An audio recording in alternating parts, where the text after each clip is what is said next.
ማንቸስተር ዩናይትድ በቀጣዩ ዓመት በቻምፒዮንስ ሊጉ ተሳታፊ ይሆን ዘንድ በከፍተኛ ጉጉት እየተመለከተ ነው የሚገኘው የኤሮፓ ሊግ ሩብ ፍጻሜ ጨዋታ ትናንት ምሽት ተካሂዶ ነበር።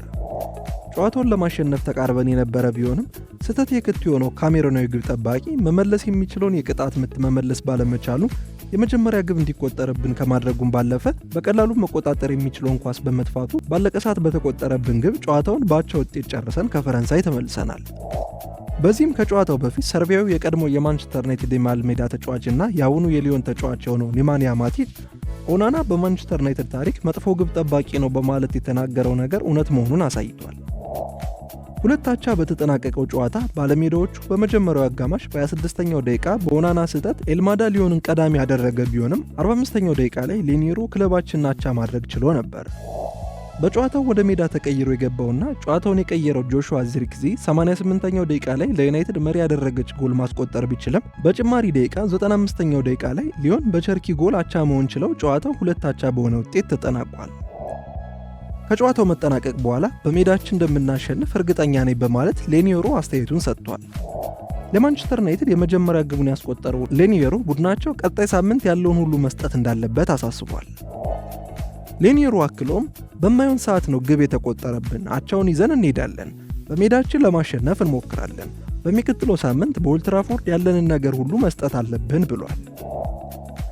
ግብ አስቆጥሮ ለምን ደስታውን እንዳልገለጸ ያስረዳው ሌኒሮ ለማሸነፍ ፈልገን ነበር፣ ደስታችንን ለመግለጽ ሰዓት አልነበረን፣ ነገር ግን ደስተኛ ነኝ ብሏል። ሌኒሮ በመጨረሻ ዛሬ አቋማችን ጥሩ ነበር፣ ቀጣይም መድገም አለብን፣ በኦልድ ትራፎርድ እነሱን የማሸነፍ ችሎታው አለ፣ በዚህም 100% እርግጠኛ ነኝ ሲል ሌኒሮ በሙሉ ልብ ተናግሯል። አድማጭ ተመልካቾቻችን እንደምን ቆያችሁ? እንደተለመደው ዩናይትዳዊ በሆኑ መረጃዎች ተመልሰናል። ለሚቀጥሉት ጥቂት ደቂቃዎች አብራችሁን ከቆያችሁ ስለ ማንቸስተር አዲስ የወጡ መረጃዎችን የምናጋራችሁ ይሆናል። እስከ ቪዲዮ ፍጻሜ አብራችሁን ቆዩ።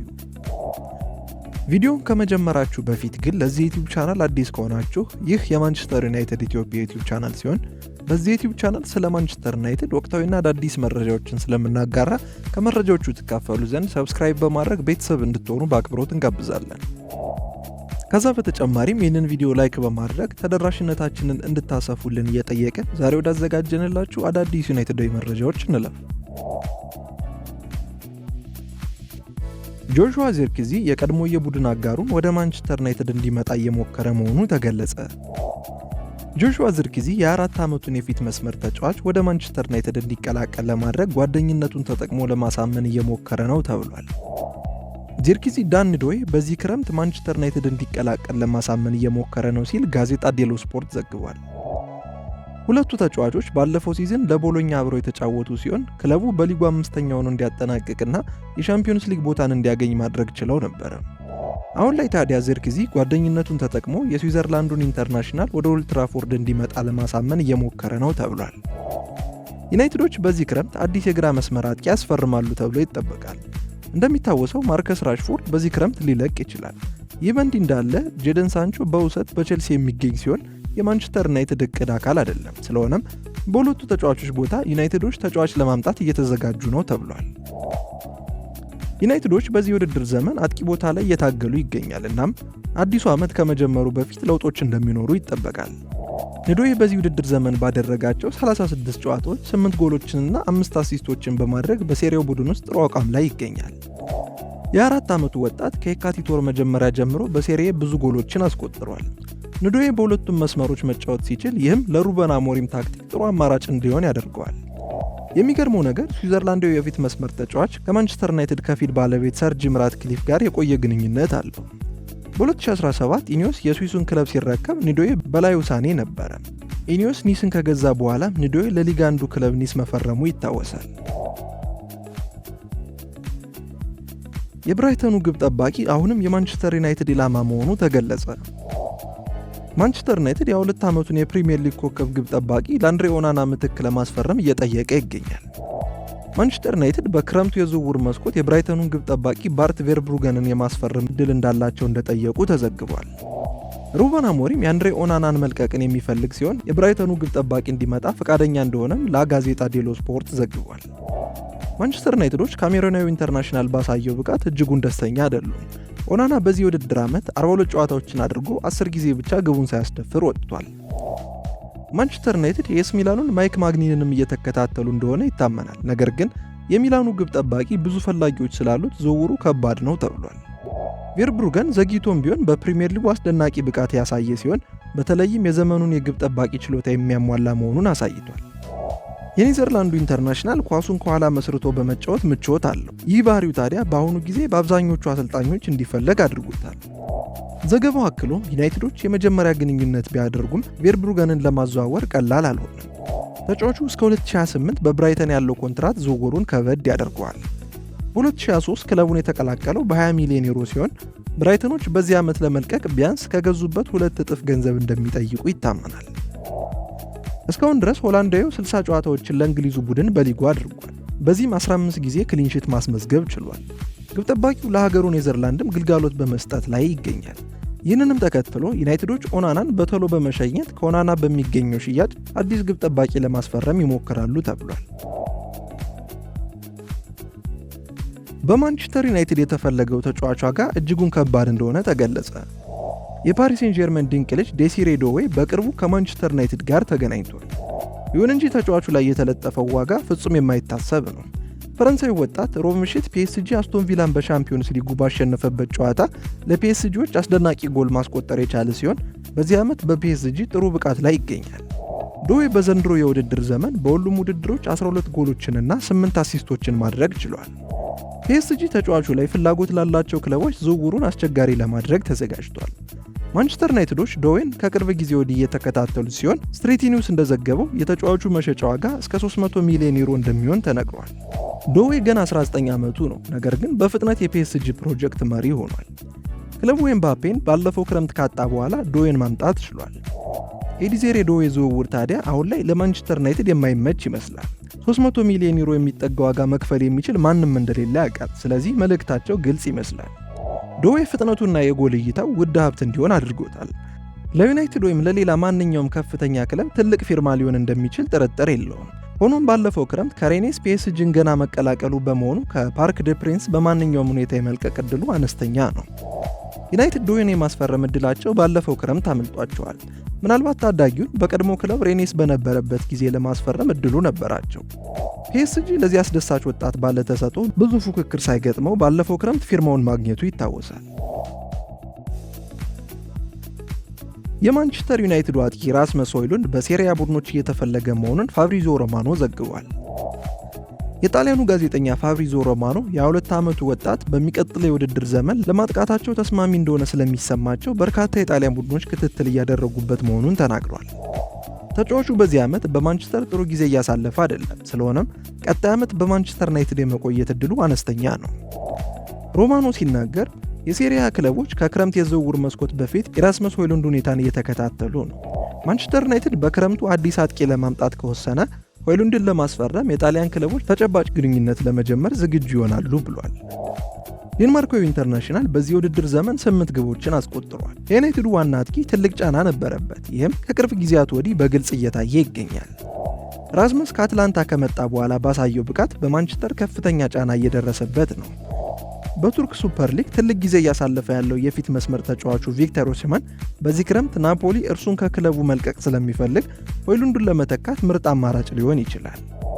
ዩናይትዶች በአጥቂ ቦታ የተለያዩ ተጫዋቾችን መመልከታቸውን ቀጥለዋል። ከዛ በፊት ግን እንደ ራስመስ ያሉ ተጫዋቾችን የመጨረሻ ሁኔታ ማወቅ ይፈልጋሉ። ሩበን አሞሪም በክረምቱ አጥቂ እንደሚፈልግ ከማንም የተሰወረ አይደለም። ዩናይትዶች ክሊኒካዊ ግብ አስቆጣሪ ስለሚፈልጉ ኦሲሜንን በማምጣት ምናልባትም ሆይሉንድን አቆይተው እንዲያድግ ሊፈቅዱለት ይችላሉ እየተባለ ይገኛል። የስፖርቲንግ ሊዝበኑ አጥቂ ቪክተር ጊዮከረሽ እና የክሪስታል ፓላሱ ዣን ፊሊፔ ማቴታ እንዲሁም ሊያም ዴላፕ ከክለቡ ጋር የተያያዙ ሌሎች ተጫዋቾች ናቸው። የቀድሞ የማንቸስተር ዩናይትድ አጥቂ ሉዊስ ሳሃ በራሽፎርድ ጉዳይ ርህራሄ የሌለው አስተያየትን ሰጥቷል። የቀድሞ የማንቸስተር ዩናይትድ ኮከብ ሉዊስ ሳሃ ማርከስ ራሽፎርድ በኦልድ ትራፎርድ ሁለተኛ ዕድል ማግኘት ከፈለገ ምን መቀየር እንዳለበት ተናግሯል። ራሽፎርድ በዩናይትድ አለቃ ሩበን አሞሪም ውጤታማ መሆን እንደማይችል በመታወቁ በጥሩ አስቶን ቪላን በውሰት የተቀላቀለ ሲሆን ቀስ በቀስ በኡናይ ኤምሬ ስር የቀድሞ ብቃቱን እያገኘ ይመስላል። የክንፍ ተጫዋቹ በሁሉም ውድድሮች 3 ጎሎችና 4 አሲስቶችን ያደረገ ሲሆን በቅርቡ ቶማስ ቱዌል ለዓለም ዋንጫ ማጣሪያ የእንግሊዝ ብሔራዊ ቡድን ውስጥ አካቶት ነበር። አስቶን ቪላ ራሽፎርድ በሳምንት ከሚያገኘው 315,000 ፓውንድ ደሞዝ ቢያንስ 75 በመቶውን የሚሸፍን ሲሆን በውድድር ዘመኑ መጨረሻ በ40 ሚሊዮን ፓውንድ ዝውውሩን ቋሚ ማድረግ አማራጭ አላቸው። ራሽፎርድ በድጋሚ ለዩናይትድ ይጫወት ስለመሆኑ ምንም ተጨባጭ ማስረጃ የለም። ነገር ግን የቀድሞው አጥቂ ሳሃ የ27 ዓመቱ አጥቂ በአንድ ቅድመ ሁኔታ በሚቀጥለው የውድድር ዘመን በማንቸስተር ሊጫወት እንደሚችል ያምናል። ፈረንሳዊ ሲናገር ወደ ማንቸስተር ዩናይትድ ሊመለስ እንደሚችል አስባለሁ፣ ነገር ግን ባህሪውንና አስተሳሰቡን መቀየር አለበት። እርሱ በሜዳው ላይ ምን አይነት ምርጥ ተጫዋች እንደሆነ አሳይቷል፣ ነገር ግን ትልቅ ኢጎ አለበት። ያንንም ማስወገድ አለበት። ያለበትን ችግር ካስተካከለ አሞሪም ወደ ቡድኑ ሊመልሰው ይፈልጋል የሚል እምነት አለኝ። ራሽፎርድ ስኬታማ እንዲሆን ከፈለገ በተለያየ መንገድ ራሱን ማሻሻልና አስተሳሰቡን መቀየር አለበት። እንደዛ ካልሆነ እውነተኛው ማርከስ ራሽፎርድን አናይም።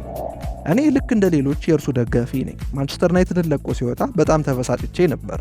በኦልድ ትራፎርድ መጥፎ ከሆነ በኋላ በአስቶን ቪላ እያሳየው ባለው ብቃት እየተገረምኩ ነው። ከዚህ በኋላ ይህ ተጫዋች ምንም ሰበብ የለውም። ከዚህ በኋላ መፍትሄ መፈለግና በማንቸስተር መላመድ የራሱ ስራ ነው። ራሽፎርድ አቅም እንዳለው ግልጽ ነው። ያለበትን ችግር ማንሳት አለበት እላለሁ። ራሽፎርድ የትም ቡድን ገብቶ የመጫወት አቅም አለው። ወደ ማንቸስተርም ተመልሶ ሲጫወት ማየት እፈልጋለሁ፣ ነገር ግን ሁሉም ውሳኔ ያለው በቡድኑ ኃላፊዎች ነው ሲል ሉዊስ ሳሃ ተናግሯል። ማንቸስተር ዩናይትድ ጄደን ሳንቾን አጣብቂኝ ውስጥ ከቶታል ሲል ፍራንክ ሌቦፍ ተናገረ። ፍራንክ ሌቦፍ ከቤት ቪክተር ጋር ባደረገው ቆይታ ስለ ጄደን ሳንቾ ሲናገር ጄደን ሳንቾ ምርጥ ተጫዋች ነው፣ በእርሱ ብዙ ጊዜ እምነት አለኝ፣ ነገር ግን ከዶርትመንድ በኋላ በማንቸስተር በነበረባቸው ዓመታት ተስፋ አስቆራጭ ብቃት ሲያሳይ ነበረ። በዶርትመንድ ያየነው ሳንቾ የተለየ ነበር፣ ነገር ግን ውድ ዋጋ ወጥቶበት ወደ ማንቸስተር ከመጣ በኋላ ሌላ ሳንቾን ተመልክተናል። ሳንቾ እንደ ጆዋ ፊሊክስ እና ማርከስ ራሽፎርድ ያለ ባህሪ አለው፣ ምክንያቱም እነርሱ ምን ያህል ጎበዝ እንደሆኑ እናውቃለን። ከእነርሱ ብዙ እንጠብቃለን፣ ነገር ግን እነርሱ በጣም ወጥነት የሌላቸው በመሆናቸው ብዙ ጊዜ ለትችት ይጋለጣሉ። ሳንቾን አሁን የምንመለከተው በሁለቱ ተጫዋቾች ደረጃ ነው። ራሽፎርድ በአስቶን ቪላ መሻሻልን አሳይቷል፣ ነገር ግን በማንቸስተር ዩናይትድ ውስጥ ያለው ሁኔታ አስቸጋሪ ነበረ። እነዚህ ተጫዋቾች በዓለም ላይ ምርጥ ተጫዋቾች ለመሆን ሁሉም መሳሪያዎች አሏቸው፣ ነገር ግን በአእምሮዊ ሁኔታ የሚያስፈልገው ነገር የላቸውም። ይህም በብቃታቸው ላይና በእግር ኳስ ፍላጎታቸው ላይ ተጽዕኖ ይኖረዋል ብሏል። ፍራንክ ሌቦፍ አክሎም በሳንቾ ጉዳይ ተስፋ እየቆረጥኩ ነው። ተጫዋቹ ችግሩ የማንቸስተር ነው ተብሎ ቢታሰብም በቸልሲም ተመሳሳይ ነገር እያሳየን ይገኛል። ወደ ቅርጹ ተመልሶ ሊሻሻል ይችላል፣ ነገር ግን በጭራሽ በእንግሊዝ ይለወጣል ብዬ አላስብም። ዩናይትዶች በድጋሚ የሚመልሱት አይሆንም። ቸልሲዎችም ሊለቁት እያሰቡ ይገኛል። የሳንቾ ብቃት አሁን ተስፋ አስቆራጭ ሆኗል። በተጨማሪም ሳንቾን ወደ ዩናይትድ ለመላክ ቸልሲ መክፈል ያለበት ገንዘብ አለ። ይህም ሁኔታውን ሁሉ ያወሳስበዋል። ነገር ግን ተጫዋቹ ለራሱ ሲል ቢሻሻል መልካም ነው። በሳንቾ ጉዳይ ትልቁ ጥፋት ማንቸስተር ዩናይትድ ሳይሆን ራሱ ተጫዋቹ ነው በማለት ተችቶታል። ሩበን አሞሪም አሁንም መሻሻል ያለባቸውን ሁለት የማንቸስተር ዩናይትድ ተጫዋቾችን ተናግሯል። የማንቸስተር ዩናይትዱ አሰልጣኝ ሩበን አሞሪም አሁንም ጥሩ ችሎታ ያላቸውን ሁለቱን ኮቢ ሜይኑን እና ጆሹዋ ዚርክዚን መሻሻል እንደሚችሉ ተጫዋቾች እንደሚመለከታቸው ግልጽ አድርጎ ተናግሯል። ሜይኑ ባለፈው የውድድር ዘመን በማንቸስተር ዩናይትድ የመጀመሪያ ቡድን ውስጥ በመግባት ራሱን በእንግሊዝ ውስጥ ካሉት እጅግ ተስፋ ሰጪ ባለተሰጥኦዎች አንዱ አድርጎ ነበረ። የ19 ዓመቱ ተጫዋች ጥሩ አቋም በእንግሊዝ የዩሮ 2024 ቡድን ውስጥ ቦታ አስገኝቶለታል። ነገር ግን አሞሪም አሁንም በሂደት ላይ ያለ ተጫዋች እንደሆነ ይሰማዋል። ፖርቹጋላዊ ታክቲሻን ሜይኑ አንዳንድ የመሻሻል ምልክቶችን እያሳየ ነው ያለ ሲሆን ከዚርክዚም የሚመጣ ተጨማሪ ነገር እንዳለ ተናግሯል። የኔዘርላንዱ ኢንተርናሽናል ባለፈው ክረምት ዩናይትድን ከቦሎኛ የተቀላቀለ ሲሆን በኦልድ ትራፎርድ ያለውን ሕይወቱን በዝግታ ጀምሯል። አሞሪም አሁን ዚርክዚ በሚገኝበት ሁኔታ የበለጠ ደስተኛ ነው። ነገር ግን የ23 ዓመቱ ወጣት አጥቂ ሆኖ ሲጫወት የበለጠ ራስ ወዳድ መሆን እንዳለበት አጥብቆ ተናግሯል። ሩበን አሞሪም ሲናገር ኮቢን ሳየው ብዙ ተሰጥኦዎችን በእርሱ ውስጥ እመለከታለሁ፣ ነገር ግን ባየውበት መንገድ ልሳሳት እችላለሁ። ኮቢ መሻሻል ያለበትን አንዳንድ ነገሮችን አይቻለሁ። በጨዋታው ውስጥ ያለው ፍጥነት በሜዳ ላይ መሻሻል አለበት። ከሳጥኑ አቅራቢያ ሲጫወት ብዙ ተሰጥኦዎች አሉት። ለዚህም ይመስለኛል በዚያ ቦታ ላይ በአውሮፓ ሊግ ጥሩ ጨዋታ ማድረግ የቻለው። ነገር ግን በአሁኑ ሰዓት ሙሉ ተጫዋች አይደለም። ኮቢ ገና 19 ዓመቱ ነው። የመጨረሻ ደረጃ የደረሰ ተጫዋች አይደለም። እኔም በተገቢው መንገድ ኮቢን እየረዳው ነው ብዬ አላስብም ሲል ተናግሯል። አሞሪም ስለ ጆሹዋ ዚርክዚ አክሎም በሁሉም ነገር እየተሻሻለ ነው ብዬ አስባለሁ። የበለጠ ራስ ወዳድ መሆን አለበት እላለሁ። ይህ እንደ አጥቂ ስትጫወት የግድ ነው። ራስን ካልወደድክ ለግቦች ቅርብ አትሆንም። ጆሹዋ የተለመደ አጥቂ አይደለም፣ ነገር ግን የበለጠ ራስ ወዳድ መሆን አለበት። አሁን የተሻለ እየሰራ ነው፣ በተሻለ ሁኔታም እየተከላከለ ነው። በጥሩ ሁኔታ ከቡድን አጋሮቹ ጋርም እየተገናኘ ነው። በአርሰናሉ ጨዋታ በአጥቂነት ተጫውቷል፣ በጣም ጥሩ ነገርንም አድርጓል። ከሪያል ሶሲዳድ ጋር ባደረጋቸው ጨዋታዎች የበለጠ ጥሩ ተጫውቷል። 10 ቁጥር ሆኖ ሲጫወት ምቾት ይሰማዋል። እርሱ ጥሩ ነገሮችን እያሳየ ነው። ከዚህ በላይ ተሻሽሎ ልመለከተው ፈልጌያለሁ ሲል ሩበን አሞሪም ተናግሯል። ጋብሪኤል አግቦላሆር አጥቂው ወደ ማንቸስተር ዩናይትድ እንዳይሄድ ሲል ተናግሯል። የማንቸስተር ዩናይትዱ ኢላማ ሊያም ዴላፕ በክረምቱ ወደ ኦልድ ትራፎርድ ከመዘዋወር እንዲቆጠብ በአግቦላሆር ተነግሮታል። ዩናይትዶች ከኢፕስዊች ታውን ጋር ከተስማሙ ተጫዋቹ ወደ ኦልድ ትራፎርድ የሚሄድ ሲሆን ሮብ ዕለት የዴላፕ መሸጫ ዋጋ 30 ሚሊዮን ፓውንድ ብቻ እንደሆነ የሚገልጹ ሪፖርቶች እየወጡ ነበረ። አግቦላሆር ታዲያ ሊያም ዴላፕ ማንቸስተር ዩናይትድ እንዳይቀላቀል አሳስቧል። ጋብሪኤል አግቦላሆር በቲም ቶክ ላይ ሲናገር ዴላፕ ወደ ዩናይትድ እንዳይዘዋወር ይልቁንስ ወደ ሌላ ቡድን እንዲሄድ ወይም በደረጃ ሰንጠረዡ አናት ላይ ወደሚታገል ቡድን እንዲሄድ መክሮታል። አግቦላሆር ሲናገር ዴላፕ ከራስመስ ሆይሉንድ እና ጆሹዋ ዚርክዚ ይሻላል፣ ነገር ግን እኔ ዴላፕን የምመክረው ወደዚያ እንዳይሄድ ነው። የተጫዋቹ አቅም በአሁኑ ጊዜ ከማንቸስተር ዩናይትድ ወቅታዊ ብቃት ጋር አይገናኝም። ወደ ማንቸስተር የሚሄድ ማንኛውም ሰው ከቡርኖ ፈርናንዴዝ መማር አለበት። ቡድኑ ለተጫዋቾች በቅርብ ዓመታት ውስጥ ተስፋ አስቆራጭ ነው። ዴላፕ ወደ ሌላ ክለብ መሄድ አለበት። እኔ ወደ አርሰናል እንዲሄድ እፈልጋለሁ። እርሱን በአርሰናል ማየትን እፈልጋለሁ። ነገር ግን እስካሁን ድረስ ለፕሪሚየር ሊግ ሻምፒዮንነት ለሚጫወት ቡድን ለመጫወት ዋስትና ለመስጠት በቂ ነገር አድርጓል የሚለው ጥያቄ ያስነሳበታል። ብዙ ጊዜ ዴላፕን እመለከተዋለሁ። እርሱ በጣም ጥሩ አጨራረስ ያለው ትልቅ ጠንካራ ልጅ ነው። በፕሪሚየር ሊግ ውስጥም ራሱን ማሳየት ይችላል ብሏል። አግቦላሆር አክሎም የት መሄድ እንዳለበት የእርሱ ውሳኔ ነው። ነገር ግን ተጫዋቾች መጥተው ወደማይመቻቸው ዩናይትድ ቢሄድ ለእርሱ ጥሩ አይሆንም። በቀጣይ ክረምት በዓለም ዋንጫ ቡድን ውስጥ እንዲገባ ከፈለገ ወደ ተሻለ ቡድን መሄድ አለበት ሲል ተናግሯል። አድማጭ ተመልካቾቻችን ለዛሬ ያዘጋጀንላችሁ ዩናይትዳዊ መረጃዎች እኚህን ይመስሉ ነበር። በቀጣይ የመረጃ ጊዜዎቻችን እስክንገናኝ ድረስ ለዚህ ዩቲዩብ ቻናል አዲስ ከሆናችሁ ሰብስክራይብ በማድረግ ቤተሰብ እንድትሆኑ በአክብሮት እንጋብዛለን።